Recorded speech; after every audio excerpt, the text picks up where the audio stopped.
दोस्तों, स्वागत है आपका हमारे YouTube चैनल में।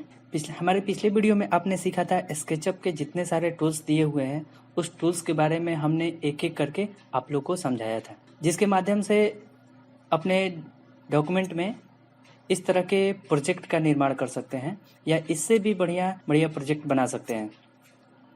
अब इस वीडियो में आप सीखेंगे स्केचअप के जो फाइल टाइप है उस फाइल टाइप के बारे में। तो इसमें बहुत सारे ऑप्शंस दिए हुए हैं। इस ऑप्शंस में ऐसा है कि पहले से भी आप लोग जानते हैं, अगर नहीं भी जानते हैं तो भी हम उसको कवर कराने वाले हैं, और जानते हैं तो भी उसको हम इस वीडियो में कवर कराने वाले हैं।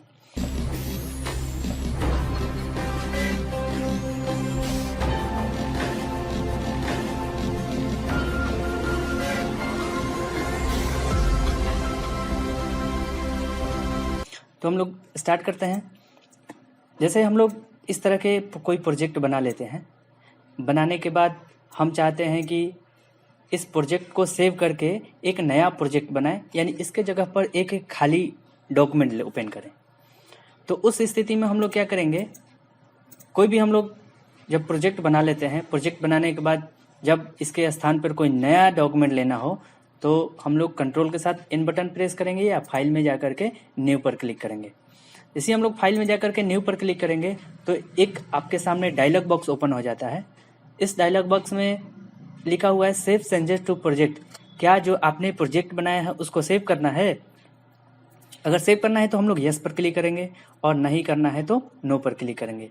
हम पहले से इस प्रोजेक्ट का नाम दे करके रखे हैं। अगर यस कर देते हैं तो जिस नाम से हम लोग प्रोजेक्ट पहले से सेव किए हैं उसी पर जो बनाए हैं वो सेव हो जाएगा।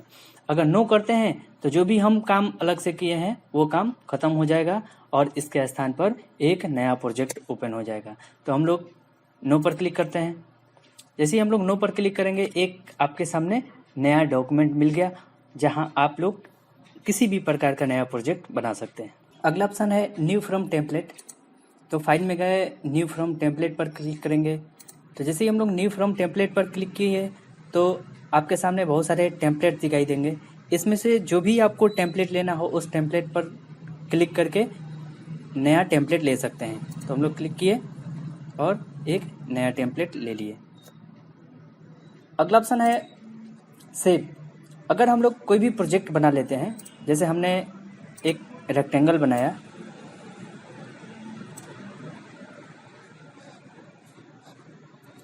बनाने के बाद उसके बाद हम लोग ऑफसेट ले लेते हैं। ऑफसेट के लिए एक बटन प्रेस करेंगे और इस पर क्लिक करके अब कितना इंच का आपको अंदर की तरफ ऑफसेट चाहिए तो अंदर की तरफ ले जाएंगे, और बाहर की तरफ चाहिए तो बाहर की तरफ ले जाएंगे। तो अंदर की तरफ हमको ऑफसेट चाहिए तो अंदर की तरफ हम लोग माउस का पॉइंटर ले जाएंगे, और जितने इंच का ऑफसेट चाहिए हम लोग यहाँ पर टाइप करेंगे कितना इंच का ऑफसेट चाहिए। तो हमको 10 इंच का ऑफसेट चाहिए तो 10 लिख करके 10 इंच का सिंबल देंगे और इंटर करेंगे तो हमको 10 इंच का ऑफसेट मिल गया। तो इस तरह के हम लोग प्रोजेक्ट बना लेते हैं। उसके बाद एक लाइन यहाँ पर ले लिए, यहाँ पर लाइन ले लेते हैं। उसके बाद पुल वाला सेलेक्ट किए, उसके बाद इसको ऊपर की तरफ हम लोग खींच दिए। तो इस तरह से हम लोग प्रोजेक्ट बना लिए। अब प्रोजेक्ट बनाने के बाद हम चाहते हैं कि इस प्रोजेक्ट को सेव करेंगे, तो फाइल मेनू में जाकर के सेव पर क्लिक करेंगे या कंट्रोल एस का बटन प्रेस करेंगे। तो यहाँ पर फाइल का नाम पूछ रहा है कि किस नाम से आप सेव करना चाहते हैं। तो हम लोग जिस नाम से सेव करना चाहते हैं वो फाइल का नाम टाइप करेंगे। हम टाइप किए AMAR और इसको सेव कर दिए। तो ये जो हमारा प्रोजेक्ट है वो अमर नाम से सेव हो गया है। अगला ऑप्शन है फाइल में सेव एज। सेव एज पर क्लिक करेंगे।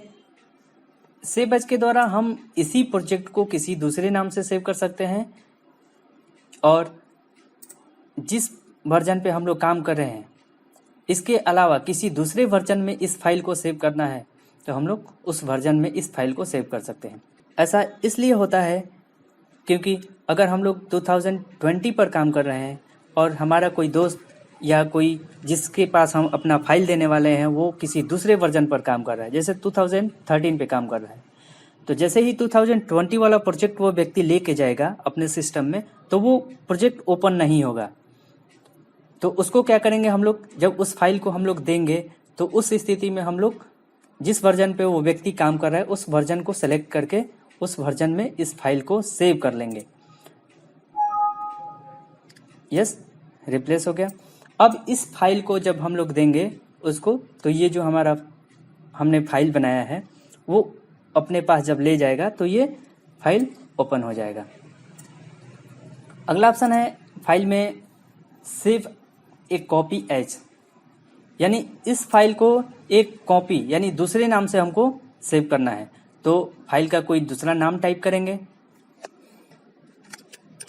जैसे हमने कोई नाम टाइप कर दिया और उसके बाद सेव एज टाइप में भी हम लोग वर्जन सेलेक्ट कर सकते हैं जिस वर्जन पे हमको काम करना है। तो वर्जन हमने सेलेक्ट कर लिया, सेलेक्ट करने के बाद सेव कर दिया। तो ये जो हमारा प्रोजेक्ट है वो किसी दूसरे वर्जन में किसी दूसरे नाम से सेव हो गया है। उसके बाद अगला ऑप्शन है फाइल में सेव एज टेम्पलेट। अगर इस प्रोजेक्ट को हमको टेम्पलेट में सेव करना है, जैसे हम लोग न्यू फ्रॉम टेम्पलेट पर क्लिक कर रहे थे तो यहाँ पर जो ये सब दिखा रहा है वो टेम्पलेट है। अब हम चाहते हैं कि ये जो हमने प्रोजेक्ट बनाया है उस प्रोजेक्ट को यहाँ पर देखें यानी टेम्पलेट में सेव करें। तो उस स्थिति में हम लोग क्या करेंगे कि फाइल में जाएंगे, सेव एज टेम्पलेट पर क्लिक करेंगे, यहाँ पर टेम्पलेट का नाम देंगे, यानी हम होम लिख देते हैं और डिस्क्रिप्शन में जो भी लिखना है आपको लिख सकते हैं और इसको सेव करेंगे। और जैसे ही हम लोग फाइल में जा करके न्यू फ्रॉम टेम्पलेट पर क्लिक करेंगे और माई टेम्पलेट्स पर क्लिक करेंगे तो जो हमने प्रोजेक्ट अभी अभी टेम्पलेट में सेव किया है वो यहाँ पर दिखाने लगेगा। इसको हम लोग कभी भी ओपन कर सकते हैं, यानी जो हमने प्रोजेक्ट बनाया था वो टेम्पलेट में आ गया है। अगला ऑप्शन है रिवर्ट। जैसे कोई भी हमने प्रोजेक्ट बनाया, इस प्रोजेक्ट को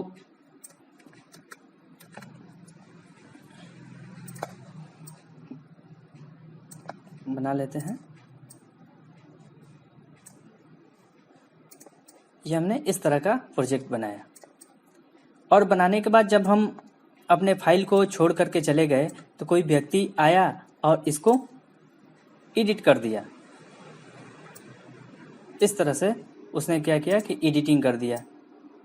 जब हम देखें कि ये जो एडिटिंग किया है वो अच्छा नहीं लग रहा है तो हम क्या करेंगे, इस फाइल को रिवर्ट कर देंगे। तो फाइल में जाएंगे और रिवर्ट पर क्लिक करेंगे। जैसे ही फाइल में जाकर के रिवर्ट पर क्लिक करते हैं तो जितना हम लोग प्रोजेक्ट सेव किए थे पहले से उतना आ जाएगा और जो काम बाद में किया गया है, जो छेड़खानी किया गया है, उसमें वो सब जितने सारे वर्क हैं वो सब समाप्त हो जाएंगे। तो रिवर्ट पर क्लिक करेंगे, सेव करने के बाद जो काम किया गया था वो सब खत्म हो गया। अगला ऑप्शन दिया हुआ है सेंड टू लेआउट। ये जो हमने प्रोजेक्ट बनाया है इस प्रोजेक्ट को लेआउट में सेंड करना है, तो सेंड टू लेआउट पर क्लिक करेंगे। तो जो लेआउट का सॉफ्टवेयर है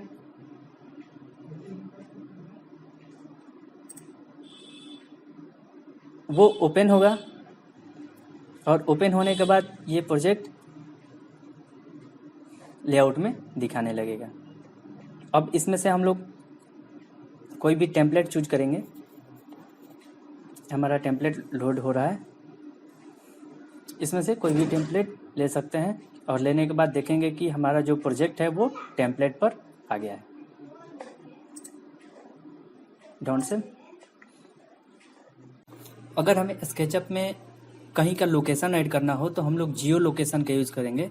जियो लोकेशन का यूज़ करने के लिए हम लोग फाइल में जाएंगे और जियो लोकेशन ऐड लोकेशन पर क्लिक करेंगे। जैसे ही हम लोग ऐड लोकेशन पर क्लिक करेंगे तो यहाँ पर हमारा इंटरनेट कनेक्ट नहीं है, तो लिख रहा है कि can not connect the geo location service, please check your internet connection and try again. तो हम लोग क्या करेंगे, इसके लिए सबसे पहले हम इंटरनेट कनेक्ट करा लेंगे। इंटरनेट कनेक्ट कराने के बाद फाइल में जाएंगे, जियो लोकेशन ऐड लोकेशन पर क्लिक करेंगे। जैसे हम लोग ऐड लोकेशन पर क्लिक करेंगे एक डायलॉग बॉक्स ओपन होगा। इस डायलॉग बॉक्स में जहाँ का लोकेशन हमको ऐड करना हो उसको सर्च करेंगे। सर्च करने के लिए यहाँ पर सर्च के लिए ऑप्शन दिया हुआ है, तो यहाँ पर लिखेंगे जहाँ का हमको लोकेशन ऐड करना है। अगर हमको दिल्ली का लोकेशन ऐड करना होगा तो हम लोग दिल्ली टाइप करेंगे और इंटर सर्च करेंगे तो यहाँ पर हम ऐड कर दिए हैं दिल्ली के लिए। तो यहाँ देखेंगे अब दिल्ली में किस जगह का आपको लोकेशन स्केचअप में ऐड करना है। तो ये है कनॉट प्लेस।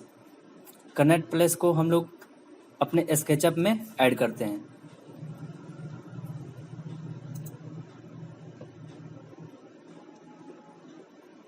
रीजन को सेलेक्ट कर लेंगे, देखते हैं ये यहाँ हम लोग सेलेक्ट रीजन पर क्लिक करेंगे।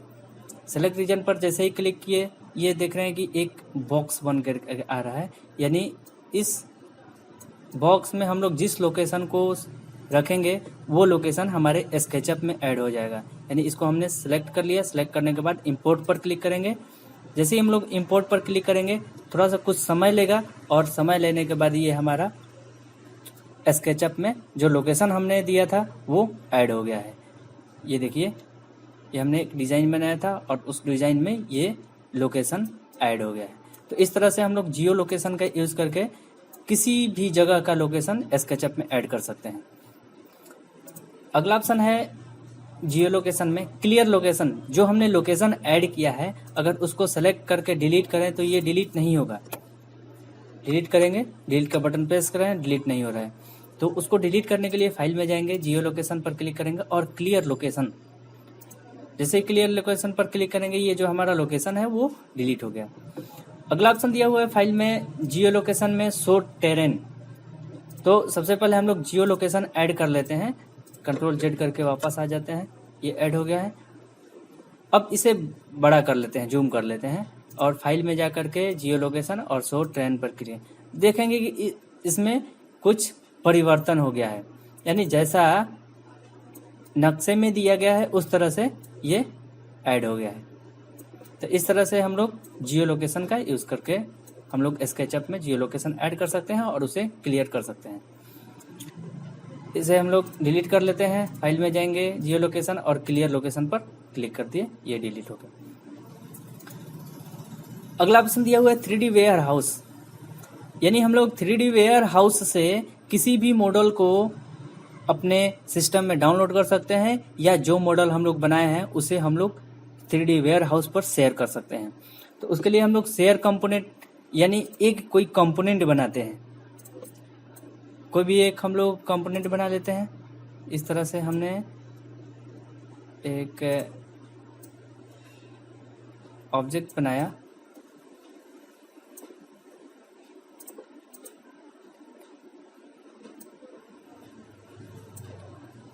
यहाँ से एक और बना लेते हैं हम लोग, फिर ऑफसेट ले लेते हैं।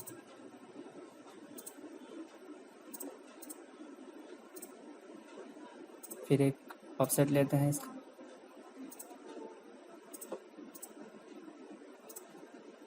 एक और ऑफसेट लेते हैं। तो इस तरह से हम लोग क्या करेंगे, एक इसको सेलेक्ट करके कंपोनेंट बना लेते हैं। तो कंपोनेंट बनाने के लिए हमने पिछले वीडियो में आप लोग को बताया है।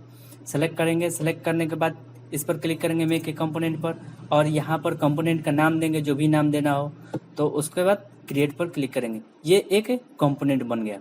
अब इस कंपोनेंट को हमको क्या करना है, वेयर हाउस पे शेयर करना है। तो फाइल में जाएंगे, 3D warehouse share component. जैसे ही शेयर कंपोनेंट पर क्लिक करेंगे तो हमारा 3D वेयर हाउस ओपन होगा। इस 3D वेयर हाउस में ये हमारा लॉगिन है पहले से। अब इस जो हमने कंपोनेंट बनाया है इसका टाइटल टाइप करेंगे, जो भी टाइटल है वो टाइटल टाइप करेंगे। टाइटल टाइप करने के बाद डिस्क्रिप्शन लिखेंगे और उसे हम लोग अपलोड कर देंगे। तो यहाँ पर कोई नाम ले लेते हैं,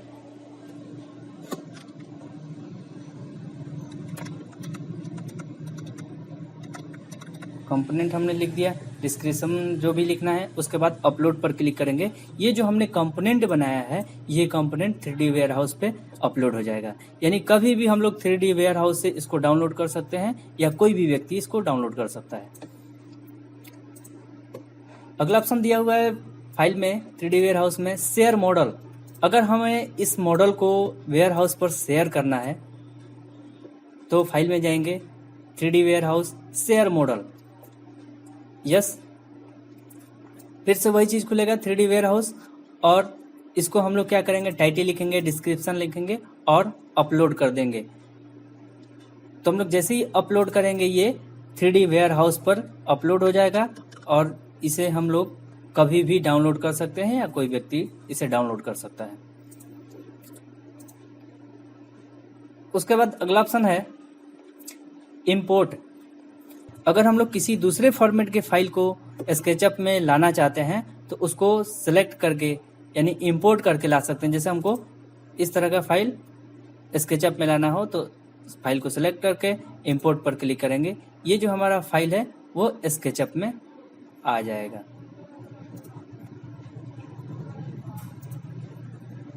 आ गया। उसके बाद एक्सपोर्ट। अगर जो हमने मॉडल तैयार किया है इस मॉडल को एक्सपोर्ट करना है, या तो 3D मॉडल बना करके एक्सपोर्ट करना है या 2D ग्राफिक्स में एक्सपोर्ट करना है। तो अगर एक्सपोर्ट करना हो तो 3D मॉडल पर क्लिक करेंगे एक्सपोर्ट में जा करके, और किस नाम से एक्सपोर्ट करना है तो देखेंगे कि यहाँ पर सेव एज टाइप में 3ds फाइल लिखा हुआ है, यानी जो हमने स्केचअप में फाइल बनाया है उस फाइल को 3ds मैक्स में ओपन कर सकते हैं आसानी से।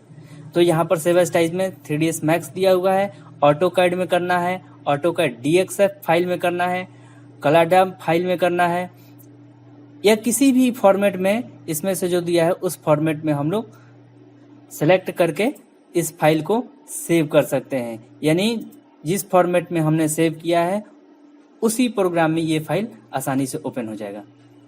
तो हम लोग 3ds मैक्स में करते हैं एक्सपोर्ट। ये हमारा एक्सपोर्ट हो रहा है। हमने इस फाइल को एक्सपोर्ट कर दिया, ओके कर दिए। अब देखते हैं इस फाइल को जो हमने एक्सपोर्ट किया है वो जिसमें हम लोग एक्सपोर्ट किए थे उसमें ओपन हो रहा है या नहीं हो रहा है। तो उसके लिए हम लोग जहां एक्सपोर्ट किए हैं वहां जाएंगे, देखते हैं जो हमने एक्सपोर्ट किया था वो यहाँ पर दिखा रहा है। तो इसको हम लोग 3ds मैक्स में ओपन करते हैं। इस पर राइट क्लिक करेंगे या डबल क्लिक करके हम लोग डायरेक्ट 3ds मैक्स में ओपन कर सकते हैं। तो हमारा अब 3ds मैक्स का जो सॉफ्टवेयर है वो ओपन होगा, और जो हमने मॉडल तैयार किया था वो 3ds मैक्स में ओपन होगा।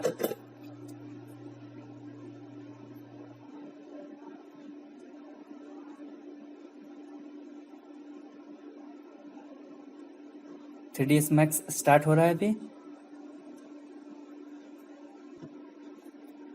ओके करेंगे। अब देखेंगे कि जो हमने फाइल 3ds मैक्स के लिए तैयार किया था वो 3ds मैक्स में आया है कि नहीं आया है। तो देख रहे हैं जो हमने प्रोजेक्ट बनाया था वो 3ds मैक्स में इंपोर्ट हो गया, यानी वहाँ से हम लोग एक्सपोर्ट किए थे इस फाइल को और यहाँ आकर के हम लोग 3ds मैक्स में ओपन कर लिए। तो इस तरह से हम लोग स्केचअप के फाइल को 3ds मैक्स में भी इंपोर्ट कर सकते हैं।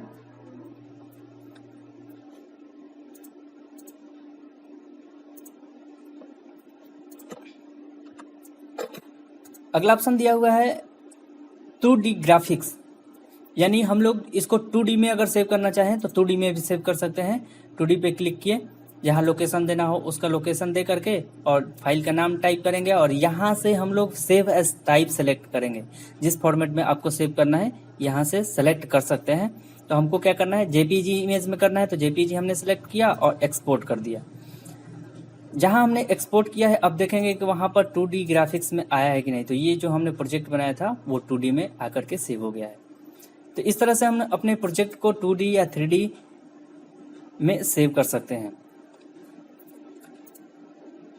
अगला ऑप्शन दिया हुआ है प्रिंट सेटअप, यानी प्रिंट की सेटिंग करने के लिए यहाँ से जैसे हमने एक मॉडल तैयार किया, इस मॉडल को प्रिंट करना हो तो हम लोग सबसे पहले क्या करेंगे, प्रिंट की सेटिंग करेंगे। तो प्रिंट की सेटिंग करने के लिए फाइल में जाएंगे, प्रिंट सेटअप पर क्लिक करेंगे और यहाँ से हम लोग नाम टाइप करेंगे, सेलेक्ट करेंगे प्रिंटर का। तो हमारे पास जो प्रिंटर है वो प्रिंटर दिखाएगा, सेलेक्ट कर लिए। अगर प्रिंटर हमारे पास नहीं है तो उस स्थिति में माइक्रोसॉफ्ट एक्सपीएस डॉक्यूमेंट राइटर में इसको सेव करेंगे। तो हमारे पास प्रिंटर दिया हुआ है, तो इप्सन L380 सीरीज का प्रॉपर्टीज इसका हम चेक करते हैं कि किस साइज पे ये होगा। तो डॉक्यूमेंट का साइज यहाँ से जो भी साइज सेलेक्ट करना चाहें, जो भी प्रिंटर आपका सपोर्ट कर रहा है या जो जिस पेज पे आप प्रिंट निकालना चाहते हैं उसको सेलेक्ट करेंगे। सेलेक्ट करने के बाद ओरिएंटेशन पोर्ट्रेट में निकालना चाहते हैं या लैंडस्केप में, तो जैसा निकालना चाहे सेलेक्ट कर सकते हैं। पेपर का टाइप कैसा है, तो प्लेन पेपर है, इप्सन का मेट है, इप्सन प्रीमियम ग्लॉसी है, किस पे निकालना चाहते हैं तो जिस पर निकालना चाहते हैं यहाँ से सेलेक्ट कर सकते हैं। क्वालिटी आपको कैसा चाहिए यहाँ से सेलेक्ट कर सकते हैं। कलर में चाहिए कि ग्रे स्केल में चाहिए, तो जिस तरह से आपको चाहिए यहाँ से सेलेक्ट करके ओके कर लेंगे। ये जो हमारा प्रिंट की सेटिंग है वो यहाँ से हम लोग प्रिंट का सेटअप कर लिए और ओके करेंगे। अगला ऑप्शन दिया हुआ है फाइल में प्रिंट प्रीव्यू। तो प्रिंट प्रीव्यू देखने के लिए हम लोग क्या करेंगे, अभी हमने प्रिंट की सेटिंग की है, प्रिंट प्रीव्यू देखने के लिए प्रिंट प्रीव्यू पे जाएंगे और यहाँ पर जो हमने सेटअप में दिया था वो प्रिंटर दिखा रहा है। उसके बाद प्रॉपर्टी चेक करना चाहें तो फिर से प्रॉपर्टी चेक कर सकते हैं, चेंज करना चाहें तो चेंज कर सकते हैं। उसके बाद ओके कर लेंगे, फिर ओके करेंगे तो देखेंगे कि जो हमने मॉडल तैयार किया था वो यहाँ पर प्रिंट प्रीव्यू में दिखा रहा है। यहाँ से हम लोग क्लोज कर सकते हैं। अगला ऑप्शन दिया हुआ है प्रिंट। अगर इस मॉडल को प्रिंट निकालना हो तो प्रिंट पर क्लिक करेंगे और जिस प्रिंटर से निकालना हो प्रिंटर सेलेक्ट करेंगे। जैसे ही हम लोग ओके करेंगे, ये जिस प्रिंटर को हमने सेलेक्ट किया है उस प्रिंटर से मॉडल प्रिंट होकर के बाहर आ जाएगा। अगला ऑप्शन है रिपोर्ट जनरेट करना हो तो जनरेट रिपोर्ट पर क्लिक करेंगे तो देखेंगे कि यहाँ पर एक हमारा विंडो ओपन हो गया है। जो हम रिपोर्ट को जनरेट करना चाह रहे हैं उसको ऑल मॉडल एट्रीब्यूट्स करना है कि करंट सेक्शन सिलेक्शन एट्रीब्यूट्स करना है, तो ऑल मॉडल यानी पूरे मॉडल को हमको जनरेट करना है। अब HTML फाइल जनरेट करना है कि CSV फाइल जनरेट करना है, तो जो भी आपको जनरेट करना हो तो हम उस पर क्लिक करेंगे। किस नाम से, सेव एज टाइप में कुछ नहीं आ रहा है तो यहाँ पर हम लोग कोई फाइल नाम दे करके सेव कर देंगे और ये हमारा HTML में जनरेट हो गया उसका मॉडल का पूरा डिटेल्स। तो इस तरह से हम लोग जितना हम प्रोजेक्ट बनाए हैं उस प्रोजेक्ट का डिटेल्स भी जनरेट कर सकते हैं, यानी पूरा रिपोर्ट दिखाएगा।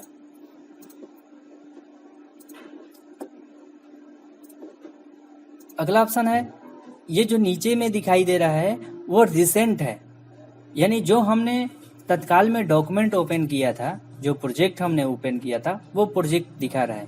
अगर हम चाहते हैं कि इसमें से जो प्रोजेक्ट हमने पहले ओपन किया है फिर से ओपन करें तो उस पर क्लिक करेंगे, वो प्रोजेक्ट ओपन हो जाएगा। इस पर हमने क्लिक किया, अब ये पूछ रहा है कि इसको सेव करना है कि नहीं, तो हमको सेव करना है तो यस पर क्लिक किए और क्लिक करने के बाद जैसे ही हमारा प्रोजेक्ट सिलेक्ट हुआ है वो प्रोजेक्ट ओपन हो जाएगा।